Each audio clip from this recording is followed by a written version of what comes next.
Hi and welcome everyone. Thank you for joining us for the January judging. Last month I was really late to the judging. This month I'm actually a little bit early. The next 5 or 6 days are all jam-packed, so I thought today is a good day to jump in and take a look at your entries. We got, I don't know, something like 30 entries for the Great Outdoors theme competition, so I can't wait to go through them all with you guys. Now, as always, I want this to be interactive, so if you're in the chat, please share your thoughts on the images I'm sharing. Feel free to disagree with my opinions, or I'll throw questions to you, or vice versa. Make this an interactive process. Now, I'm using a little bit of a different setup this morning, so if you're having any issues with the connection or hearing me, please also let me know in the chat. I'll be monitoring that for any ways that we can improve it. Now, before I jump into looking at all of the images, a little bit of housekeeping.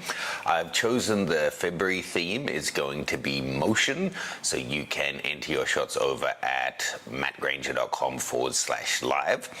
And I'm running my first tour since everything shut down, and it's to Iceland in May 14th to the 26th to run a bird migration tour. We're seeing all kinds of things, but as well the bird migration. And for those of you who've joined me in Iceland before, we're going to a bunch of different locations in the east that I haven't taken groups to before, but I've personally been. So it'll be new to you guys as well. So I would love to have you guys join me, check out the details. It's in May, so if you have some leave around that time, it would be great to have you guys. Iceland is an incredible place to visit. And for those of you who want to go to Iceland but can't make that trip work, I have my guide to Iceland, which is a downloadable travel guide, which is what our winner today will be getting as well. Hi to Agnetha, hi to Stan, thanks for checking in. If you're in the room, then please say hi, let us know where you're coming from in the world and what you like to shoot. Introduce yourself a little bit to everyone else. I chose the theme of motion for February because I'm hoping to get Steph in to help judge, and being that she is a martial arts expert and martial arts choreographer, I thought motion would be a cool topic for her, whether it's martial arts themed shots or just motion in general. She has a good eye for that stuff. Okay, so let's jump in, and fingers crossed. I was having lots of technical issues this morning. Fingers crossed we're working and you can see everything and you're still hearing me. Please do let me know as a comment.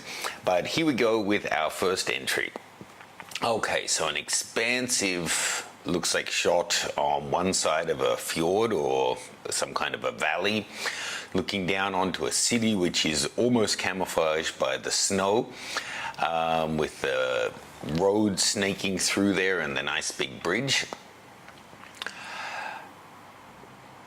I think it works quite well. I think though, what's kind of making this shot work, in my opinion, is the huge expanse of white that then you need to kind of look at to figure out where the buildings are and stuff. And then you've got the lines of blue interspersing it, which is the sky, the water, and the water.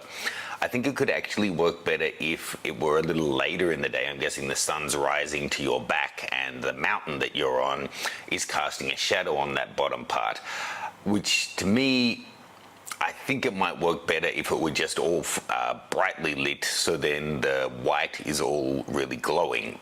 What do you guys think in the chat? I'm actually curious, what do you think? I'm wondering, with the theme of Great Outdoors, are we going to have a lot of shots like this that are just expansive? Like Great Outdoors, you think of like big open vistas, the Wild West, or the open plains of Mongolia, or that kind of thing, or the desert. Like, are we going to see lots of expansive landscape type shots? Are we going to see shots of people enjoying the outdoors? The other Great Outdoors is, of course, getting out there and camping and hiking and stuff. So will we see people in the environment? Or, I know we have a lot of bird and animal photographers in the community. Are we going to see shots of that as we go through these? Curtis is saying, is the audio only coming through on one channel?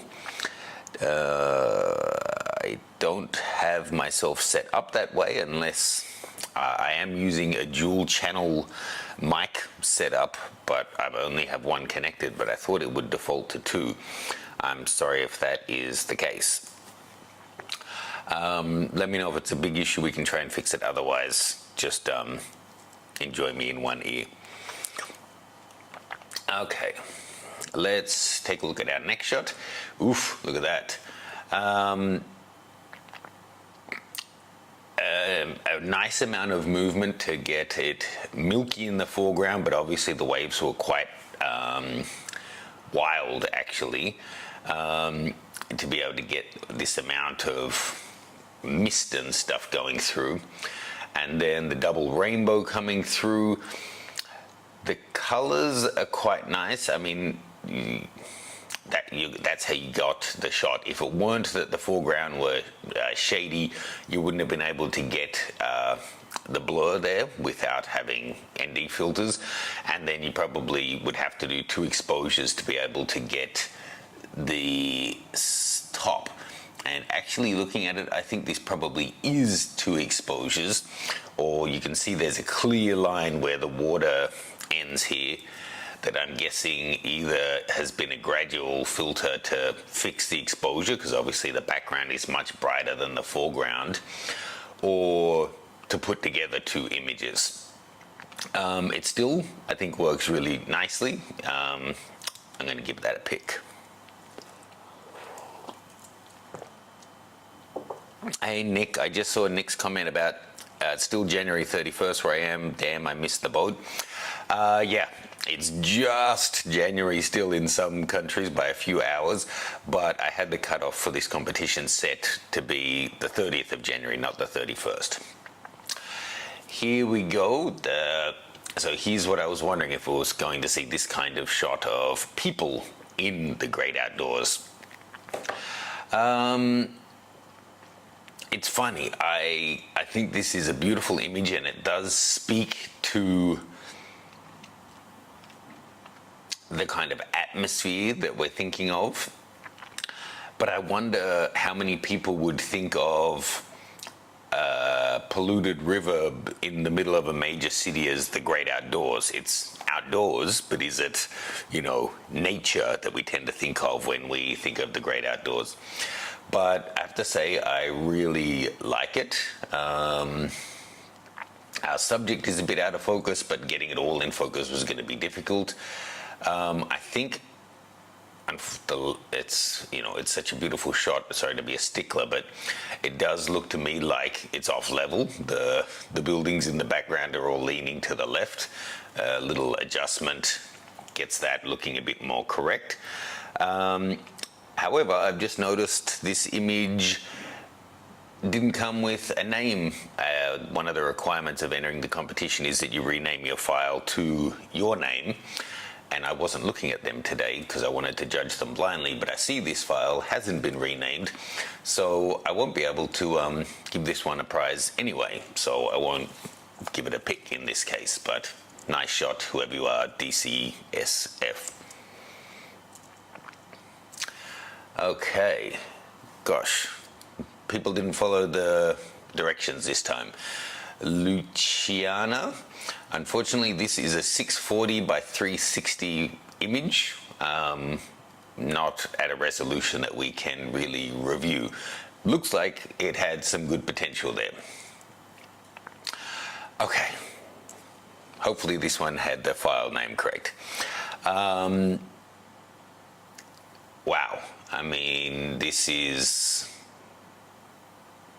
yeah, this is a subject in the great outdoors. This is wildlife. This has all of that depth showing us, you know, what's going on in the mountains. We've got the big watermark.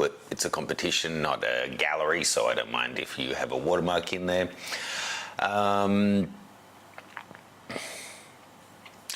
There's not too much to really comment on this one. It's maybe I would frame it a little bit more to the left so that we catch both the rocks, and then this guy is framed up more in the corner, but I think it's really tastefully, lightly edited. We have enough blur in the background to isolate the subject, but not so much that we lose the sense of the scale of the place that we're in. That's a pick. What have we got going on here? Is this a volcanic eruption, or we've got lightning up here? Maybe it's just a really intense cloud storm, but then we've got all the fog coming through here. Maybe it's a combination of both. I don't really know. It's the great apocalyptic outdoors.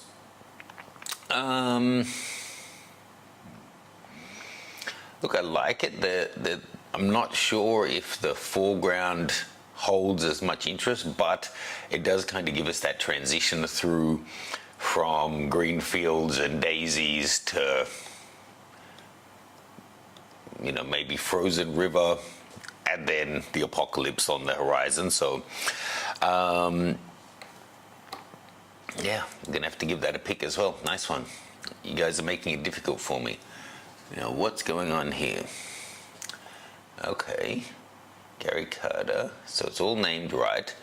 I thought it looked like a really low-res file, but I'm not sure what's going on here. You see the histograms all stacked up in the middle. There's kind of no black point. I don't know if it's a version of HDR, but it looks all really milky and washed out. Like for starters, there's no blacks in the shot. That already kind of helps. But all of the colors are really washed out as well. I'm not too sure what's going on with this one. It's like it's had a whitewash done to the image. Nice looking scene. I like the lapping lines of water coming through. I think a little bit like the first one with the snow covered area, there's an issue of what's our subject here. I know it's the whole vista, but we've got foreground, middle ground water, distance, the mountains, and then the sky. The sky takes up most of it, but I'm not sure if that's the main attraction of the image, is it actually the sky. Maybe rework the edit and see what you can come up with a greater tonal range. Okay, so we have a couple of little cute ducks.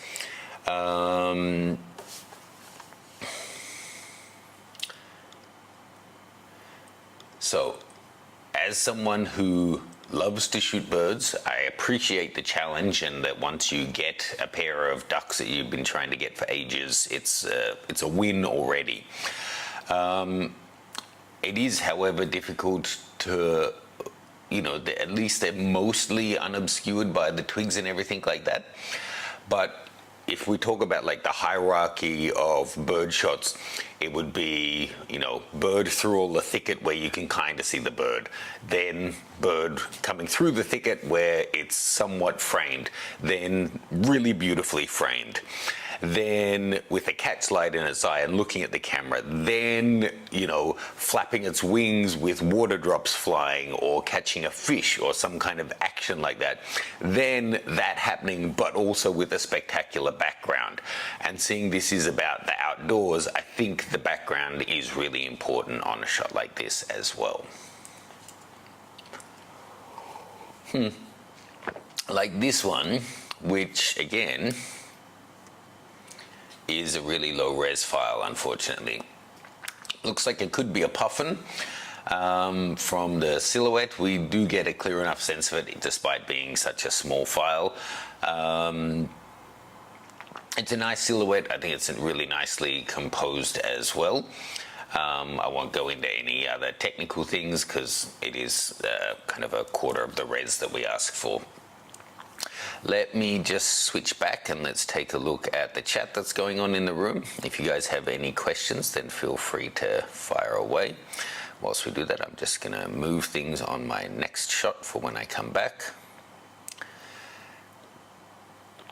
Okay, so let's take a look at the chat we have going on. Curtis, I hope the audio is good. Photog Mike likes a strip of light in the foreground. Marked for time. Wondering if there's a composition with the bridge. Yeah, I was wondering that too on the first one with the snow. Photog G, love that they managed to keep the blue tones of the wild but retain them in the snow. The shot I mentioned, Mike thinks maybe it was a sky replacement. And Stan suggesting on the previous shot to the silhouetted bird that get lower to the water. I think that would be a useful one. That little band of rock that you had as your foreground wasn't that strong. If you guys have any questions for me, please let me know. We're going well with the image review so far, so let's jump back in. I'll be giving away a copy of my downloadable travel photography guide to Iceland. You can see details of that one in the video description. Okay, now hopefully this looks okay. I'm now a little bit higher up, so hopefully I don't have the channel logo right over my face whilst I'm trying to talk to you guys. Okay, a pretty great little dragonfly. The only thing is, and it's again, I shoot these kind of critters, I understand it's a challenge, but you've got the abdomen, so we get the nice hairs in focus, and the tip of the nose, that's great, but the eyes stick out that much further and they look like they're not in focus. They're kind of a blur, so we're not getting the compound eyes, which is maybe one of the coolest things about the dragonfly. So this is fine. It is, in my opinion, it counts for the great outdoors. It is, however, the background is completely gone. But if you're into bugs, then the great outdoors includes dragonflies and gnats and cockroaches and all of that kind of thing. So focusing on the things that are in that environment, I think, is perfectly fine. Let's jump into the next one. Okay, I thought we might get some panos, but this is kind of our first one. I think panos can really work well when you have the subject that really demands it. You know, sometimes you don't want too much in the immediate foreground and sky, but you want that expansive vista. And here, I think the clouds are pretty spectacular, but I still don't think that the bottom third of the shot is really adding anything to it. This sweeping line is kind of nice, and you are getting the warm light on the grass here. But for me, it's out here is the most beautiful part of the shot. Whatever this sculpture is maybe works, but I don't really find that this part is of much interest to the shot, this part. So I wonder if actually walking in further, you know, so that you're standing in here somewhere around here, and then having all of this be basically your foreground and middle ground, and still get as much of that beautiful cloud, if that would be a more kind of appropriate use of the ultra-wide panorama. A little bit of Lord of the Rings stuff here. This is one of those shots where it can be really difficult to capture in an image what it was that you were seeing at the time. We've got quite a lot of haze, and the directional light, you know, it's basically being backlit back to camera. To be honest, this is one that could probably do with a pano. The top part of the image isn't doing that much for it, and by bringing that down, we could really get it in on our subjects. What do you guys think? As a pano, I think maybe that puts more of our attention and makes the path leading into the rocks even more obvious, and you know, it kind of fixes the exposure imbalance of the really bright sky as well. Okay. Well, that's the sad reality of the great outdoors. What's our res on this shot? Okay, fine. You know, as landscape photographers, it can be really frustrating that no matter where you go, there still ends up being a power line in your shot. So here, making them the theme of the shot, I think I'll even give it a pick because that's such a great use of, you know, turning lemons into lemonade. My friend, and if you've been watching the channel a long time, you'd remember Justin, who was my assistant for years when I was in Australia. Was a landscape photographer and seascape photographer, and he made calendars, that kind of thing. And light power lines were the bane of his existence, and one of his wife's friends went and made him a calendar basically of nice landscape shots that had been ruined by power lines, or a calendar of power lines, which I thought was maybe the greatest Christmas gift ever.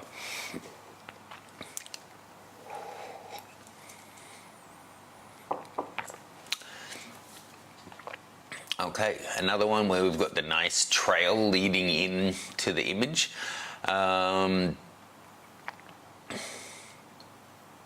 I feel like this has had a bit more selective and subtle editing done on the image. I've got to say, at f6.3, it seems like there's a lot of detail in this rock and on the mountain and in the distance. I'd be interested to know if this one was also a very nicely done composite, because there's, or if it's just good use of like the texture and clarity sliders to get this kind of detail. But I think that's really nicely done, and this is it does feel like this is probably quite how it looked to the photographer's eye. Wow. Okay. This is a beautiful scene, and given the kind of weather that's going on there, I think the haze works just fine. I do think, however, you could really make this shine with a little bit of dodge and burning through the different colored trees, or even just bringing in some highlights, even if it were just on the foreground. I understand it's foggy, so you don't want any perfect whites in the shot, but you could push it up a little bit like this, and then, for example, maybe we'll just do it really simply. You could do it a lot more elegantly than doing it with just a linear brush, but you could do, linear gradient. You could bring in some highlights and whites and a little bit of clarity and texture in on the foreground.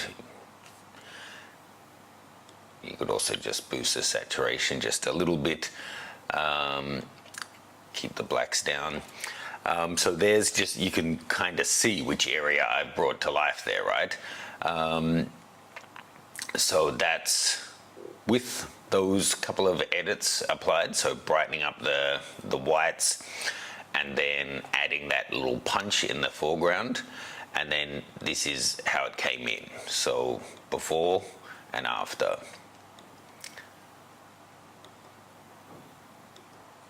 Just a suggestion. I think this is a great scene, and I appreciate not editing it to the point that it feels like it doesn't resemble reality anymore, but I think a little bit would be good. Looking at that, your top quadrant of exposure has nothing. Oof. Now, that is a crispy clear lake and a crispy clear image. And this would also, there's so many different crop options here. You could bring it in to be something more typical and coming right in on the house, or you could make it into more of a pano. Both sides of the image have appeal, but if I had to choose, I would probably keep the right and sacrifice the left. But I think this is a simple but a really nice shot. Gosh, there's so many things you could do on this shot, because that's actually a church and a graveyard there. Nice one. Definitely lots of potential. I'm not sure if this is the best crop. Let me know what you guys think, but we'll still give it a pick. This is, in a way, I really dig it. The use of negative space is really interesting.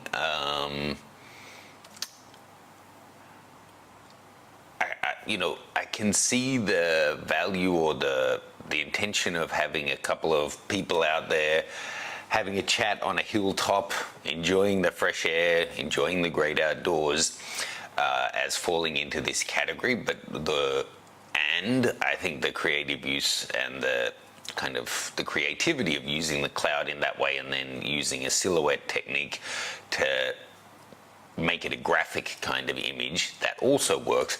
But I don't know if those two ideas work so well together, because I don't really feel the sense of the environment they're in this way. It feels like they're just about to have a rain pour come down on them or something. I'm not sure on this one. There's a lot I like about it though. I think I'll give it a pick and keep it in the short list, but I'd love to hear what you guys think on this one. Considering that the theme is the great outdoors, do you feel that this really speaks to that theme? Now, I'm guessing this is a shot by John Redrup, big watermark. So here, what I was saying before, wings extended, in good light, catch light in the eye, quite a good job on the edit. Often these shots, the blue sky has been pulled back a little bit, and then through the beak you see a little peak of the blue sky being brighter because of it being missed in the edit. So this is quite well done. Some kind of unusual artifacting on the wings, but that could just be, what was this at, 1/2000th of a second? ISO 250, shouldn't be. Now I'm curious, what was this shot with? Z9 and 600/6.3. That's surprising at ISO 250 that there's that kind of noise from a Z9. If you're in the room, John, was this a heavy crop into the file or something? That's kind of surprising. But I have to say, the framing of the bird is gorgeous, and if having, a close-up on a dragonfly counts as a great outdoors, then having this kind of a bird certainly does. And its framing within the background is quite fantastic. So nicely done. Pick. I can see the appeal of taking a shot like this. You're up early, the frost hasn't even melted yet, there's beautiful reflections on the lake. I'm just not sure that this is the best composition that would have been available to you. It looks like the light coming through the trees on the distant bank are quite spectacular, but we only get a touch of that, and you've chosen to make these two the subject. I think the interest of the falling down one, you would get, and then the birds under the trees too that we're seeing there, you would get that better a lot closer. But the current framing, having the reflection and space, and then having no space at the top, I'm not sure that this framing really works for this subject. A young lady taking a walk at the beach behind the breaker.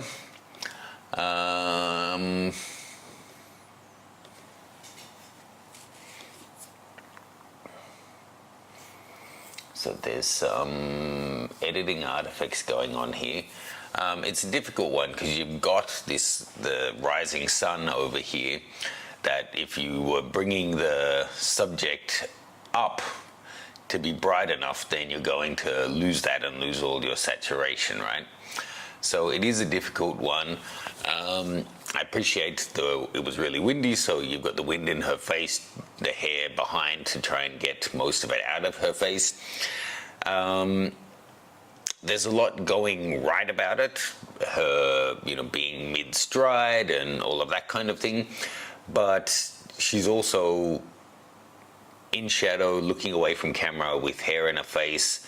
I think if you're into this, whoever the photographer of this one was, I would suggest next time taking along a flash. A little pop of flash on this will completely transform the shot, because you can bring your subject up, get the correct exposure in the background that you really want, and the correct exposure on your subject by having those two different zones of light enabled by adding off-camera flash. And this shot would just absolutely come alive if you were able to do that. So I would say give it a try. Where are we here? Look, could this be Dubri Abri? I don't know. It looks, it's Middle East somewhere. Is it? I'm not sure. Is it Dubai? I don't know. So we've got the boat, plane, boat, all modes of transport. On one hand, the same comment I had about the man at the river, does this give us the feeling of the great outdoors when it's in the middle of a city?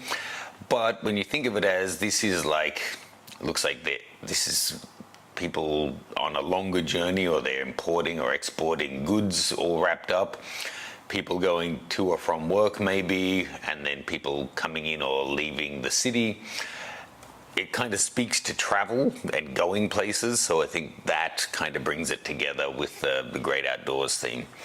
Anyone know where this location may be, and what do you think of it as a great outdoors entry?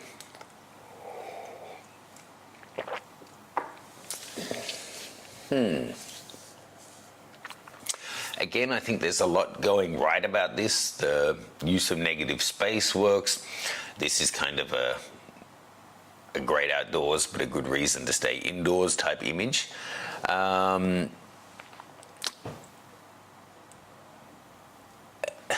It's okay, so that's just snow in the foreground. It almost looks like a fence.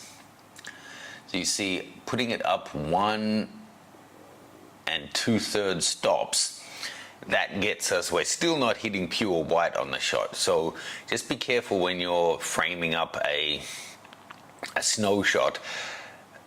This white, the whites of the snow shouldn't be a gray, in my opinion. They don't need to be blown out perfect white, but I think at least a stop brighter on this one gets us a lot closer to where I would want it to be. Hello to Tamas, who is tuning in from Hungary. Thanks for joining us. How many more shots have we got? We'll go to a handful. So this one, then I'll come back and answer any questions you guys have. Please pop them in the chat now, and let me know which is your favorite shot so far. Okay, great outdoors. Hard horizon, again, probably an edit to bring the clouds up, and then getting our snow nice and white. I think it's a really stark, dramatic shot. Look at that histogram. Gosh, you got tones all through it. I bet this was a huge file. Could still probably go a little brighter. I quite like it. It's quite symmetrical. Everything's kind of divided up. I think this is one that would actually print really well. There's loads of detail in it. And there's no distraction, so it's kind of a really graphic shot, but it's kind of existential. It's a path to nowhere, or a path into the storm. Nice one. I'll give that a pick. And did we have any questions come through from you guys? Let me just quickly check.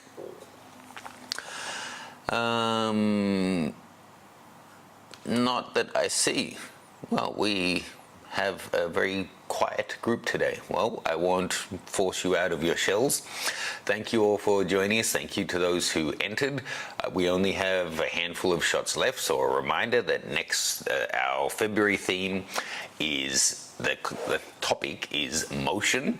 I'm going to be in motion and going to Japan and going to CP Plus, and I've got a bunch of different stuff to test and shoot with whilst I'm there, and a big agenda of different shooting that I'll hopefully have some examples of motion to share with you guys as well.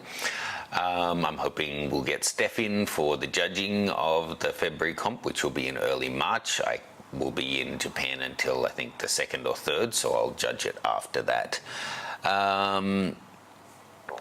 And reminded that if you haven't, let me see if I still have it in my clipboard. Yes, I do. My Iceland tour, it's on in the middle of May, 14th to the 26th.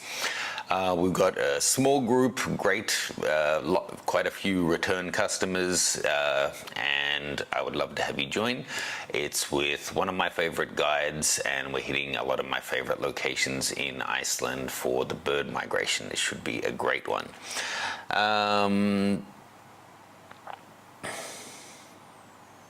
All right, Photo G Mike was saying, thanks for the feedback. The snow pano shot was mine. It was close to 0 Fahrenheit, oof, with 25-mile-per-hour winds. When I took that shot, I think perhaps I need to get my monitor calibrated. Cool shot, Mike. Thanks for giving the extra info. In terms of calibrated, well, one, yes, I'm using calibrated monitors, so that could account for the difference. But your histogram will also tell you, right? If we switch back to the image I'm looking at right now, or actually even if we go back to your image before, are you guys seeing the whole histogram there? You can just see there's a big gap there in terms of where your white point is. It's not until you're hitting the far right of the histogram that you're at pure white. So putting it up a stop and 2/3, well, that's even 2 full stops. We still haven't hit pure white in the shot. So yeah, you can also do it just looking at your histogram like that. Okay. Now, without looking at it, this feels like a Milan Medex shot. He always sends in shots that don't know if they were shot on film, but they look like they're from who knows what era. This also, I feel like, could use some richer blacks, but then it kind of goes with it. There's something comical about it, having the thing to jump out into the water and then it's completely frozen over. It's like I don't know, a Soviet resort area, but in the off season, something like that. Yeah, I don't know. There's some kind of dark humor to this shot. I'm not sure. What do you guys think? So dandelions are a part of the great outdoors. It qualifies for the theme. Looks like this is a film shot. We've got the film text on the side there. I think as a shot, it works fine. It's got a very, often dandelions, people shoot them because you can get such beautiful small detail, and here you just kind of get the shape and the hints of the detail without the actual detail.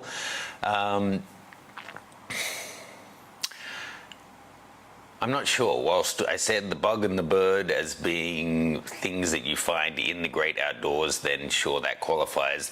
This in a situation that is either shot in a studio or lit in a way that we see nothing of its surrounding, it kind of misses the point of the great outdoors to me. It's like, I mean, you could choose anything that exists in the outdoors, which is pretty much anything, and then shoot it in a studio as a macro shot. To me, it doesn't anymore speak to the great outdoors, but I would be happy to hear your guys' thoughts on it. Tamas is asking, have I ever been to Hungary? A long time ago, and he got a shot of our parliament last weekend. I'm sorry, Tamas, but the shots need to be entered before the live show, so if your shot has some motion in it, you could enter it in our February theme. Head to mattgranger.com/live to enter your shots there. This is cool. If that were a little house on the hill, that would really be something. I don't know. you want the fall off of the cliffs to really tell the story, but I kind of feel like bringing it up to about here so that we see it start to fall away to nothing, but then the rest is gone. I don't know, does that still give you the same sense? I want to come in closer to the action, but then I'm not sure if you need that height to really show how up in the mountains already we are. Maybe that is the right crop for it. It's a subtle edit. Yeah, that's dramatic. I like it a lot. Okay. Now taking a look at the histogram on this one again, no highlights, no shadows, again really together in the center of our histogram, and it kind of feels like a watercolor painting because of that, and maybe because, no, it says it's a full res file. Maybe it's just the limited tonal range. It's very soft and pastels, that kind of a thing. I think it pretty much works, except I wouldn't want to have this, what is it, a lighthouse right on the edge of frame. Maybe you would be able to bring it in a little bit. And then what's our most interesting part, top or bottom? You could choose, let's say, bringing down the top just a little bit so that we have it in that little bit more and get that right off the edge of frame. Look, the white cliffs are really pretty, but to me, I don't know, it really feels like a painting rather than a photo, which I guess in itself is a look that a lot of people go for. Where was this one shot? If you're in the room, then please let us know. Brick Mentor, hi, hope you're doing well in freezing NYC. Similar feedback on this one to the last one of I wouldn't have the stump right on the edge of frame. We're not seeing the stump, but then it's sitting on the edge of frame. This looks like the kind of place you want to be to go fly fishing. I'm guessing is this a fly fisherman? Are you a fly fisherman, Ian?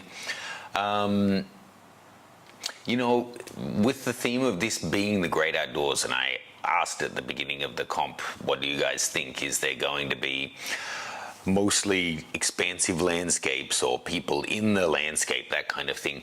I don't think we've seen any first-person viewpoint of a person themselves enjoying the great outdoors.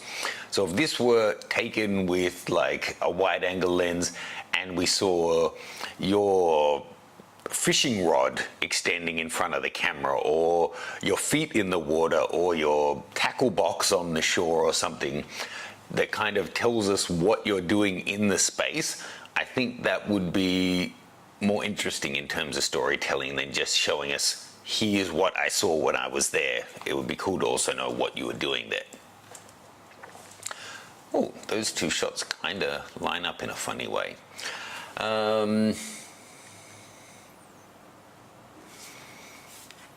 Now, again, this looks like it's all kind of leaning slightly to the right.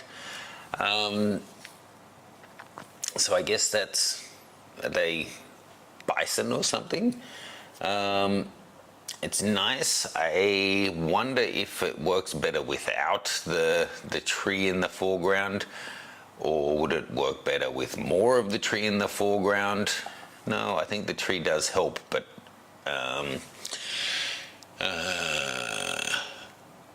I don't know. I guess on a shot like this is kind of pointless saying, I wonder what different vantage points are available or how much closer you could get or blah, blah, blah, because they're wild animals. There's a limit you probably had a look at to shoot it from.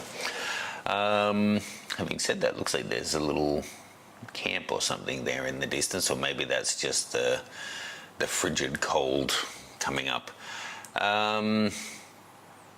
It's a very cool scene. I think I don't really, I got to be honest, I don't really know what feedback to give, but it feels like it's not quite there. The edit is fine. The exposure is really good. maybe this is the kind of shot that needs to be huge to really appreciate it. So there's no metadata on this for me to take a look at, but if this were, you know, a 6-foot print and we could see all the detail in the trees and everything, maybe that would do this more justice than on my screen does. But I feel like whilst we have the bison there, I don't have a strong character, and it feels like it's got all the elements to be a great shot. But there's something not quite working for me personally. And I think that was our final entry. And that was from Tim Ingham from Yellowstone National Park. So let me know, guys, what do you think on all of our entries? I'm going to take a look now at just the pics and choose out the one that I want to be our winner.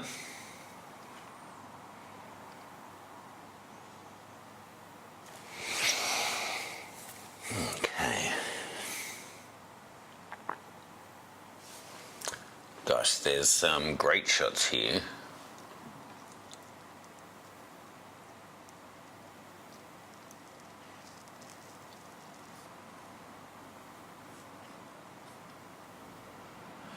Well, I'm going to start by giving honorable mention runner-ups to Tim Wilson. I think the use of the power lines as a key element of the shot is actually inspired.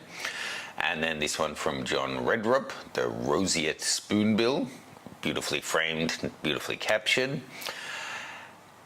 And I'm going to choose 2 winners. I just haven't chosen which ones yet.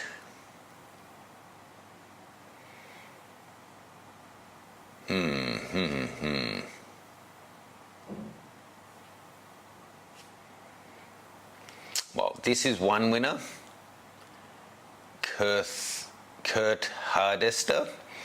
Congratulations. I'll write to you and find out some more info on this one from you, and then all checking out, get you out the prize. Beautiful shot. I'm keen to know where this one was taken, what's the story behind it.